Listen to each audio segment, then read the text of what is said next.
You do have some assets. We talked about that. You own a Yes. house here, and you have some money in the bank. Yes, ma'am. How about your future husband? Does he have anything?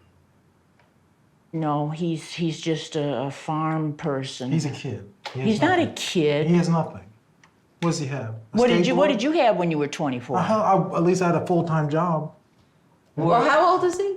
He's 24 years old. 12. Well, I'm not your typical 67-year-old woman. Gina, obviously this guy's very manipulating. He's already manipulated my mom to move over there. What's to say that he doesn't manipulate her to transfer money and items later on? How is that protected?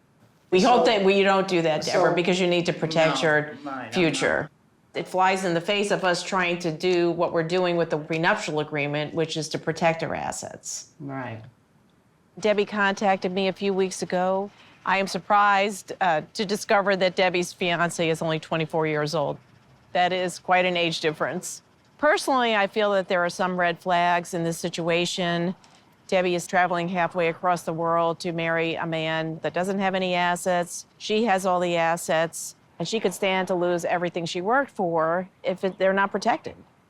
Suppose this happens like a fairy tale with a wonderful, happy ending for me. And say I'm married to Osama 10 years down the road, 15 years down the road, and he is everything and more than I ever hoped he could be. Right. What if I want to drop a little money on him then? What do you suggest? You know, if everything has a happily ever after to it, and Right. which I anticipate this time. We anticipated that with 2 other husbands. I would rather you not amend the prenup at all. I would suggest putting money in a joint account so that you have control over it still. Okay. Stupidest thing that I ever heard in my entire life. You always watch what you're calling stupid. This is Sometimes stupid turns into genius, you know? No.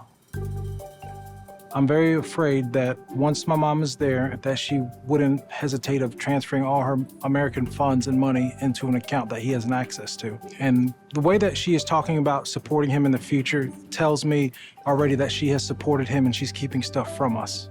I trust a lot of things. I don't trust Osama. Not one bit.